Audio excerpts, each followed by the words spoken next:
मित्रों, आज हम यहाँ पर संसार के विकास और आदि के संबंध में बात करते हैं।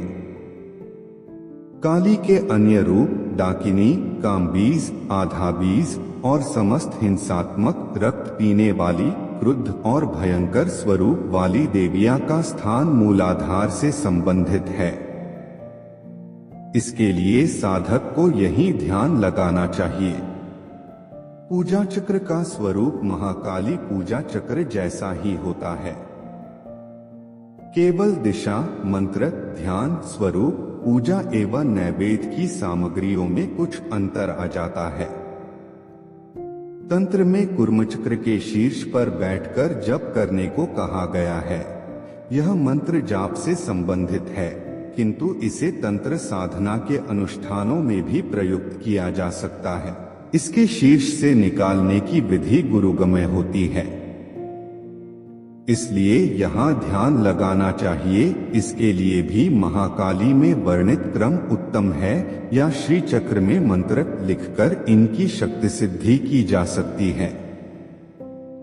दुर्गा जी की कथा सभी जानते हैं, पर सभी कथा ही सिर्फ जानते हैं, परंतु इसके गोपनीय तंत्र रहस्यों को नहीं जानते हैं।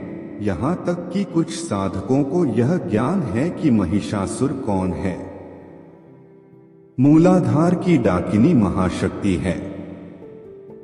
इसके बल की कोई सीमा नहीं है, और जब यह बलशाली होती है तो इसकी तीव्र गहरी शक्तिधारा सभी देवी देवताओं, सभी चक्र शक्तियों को अपने साथ बहने पर विवश कर देती है। यह अंधी शक्ति है, मस्तिष्क को भी अपने शिकंजे में लेकर पैरों तले रौंद डालती है, और जब सामान्य होती है तो ग्लानि से भर जाती है। यही स्वरूप काली के उस रूप का है, जब वह शिव के ऊपर पैर रखकर रौंद देती है।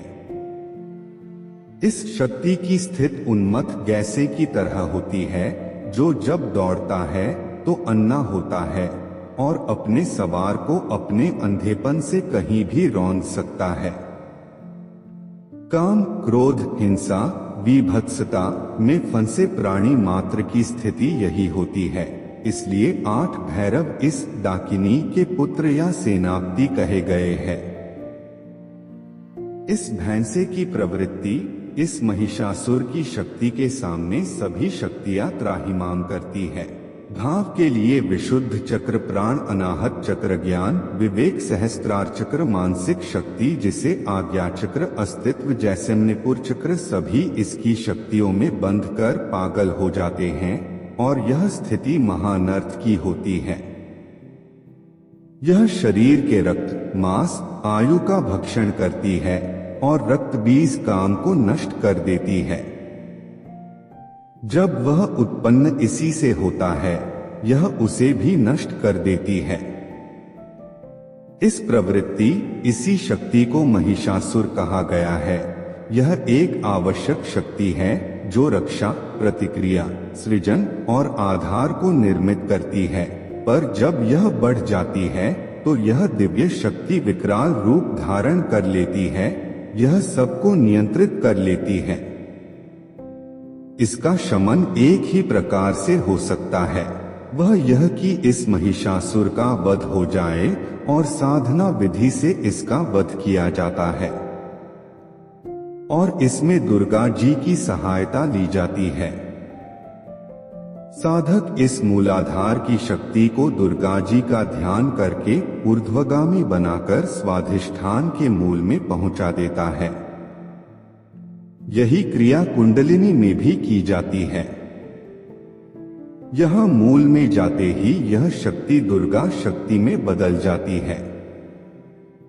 यही है महिषासुर वध है, और इसे सत्य समझना चाहिए। सामान्य लोगों को समझाने के लिए रूपक कथा कही गई है, उसमें भटकने से साधक भ्रमपूर्ण स्थिति में पहुंच जाता है। दुर्गा जी का प्रत्यक्ष करके भी उसे वास्तविक दुर्गा जी के दर्शन तक नहीं होते। उसी की भाव मूर्ति गहन एकाग्रता से उसको प्रत्यक्ष होने लगती है। यद्यपि यह एक उच्च कोटि की सिद्धि है, पर इसे चंडिका के स्वरूप की सिद्धि कहा जा सकता है। वीडियो देखने के लिए आप सभी लोगों का धन्यवाद।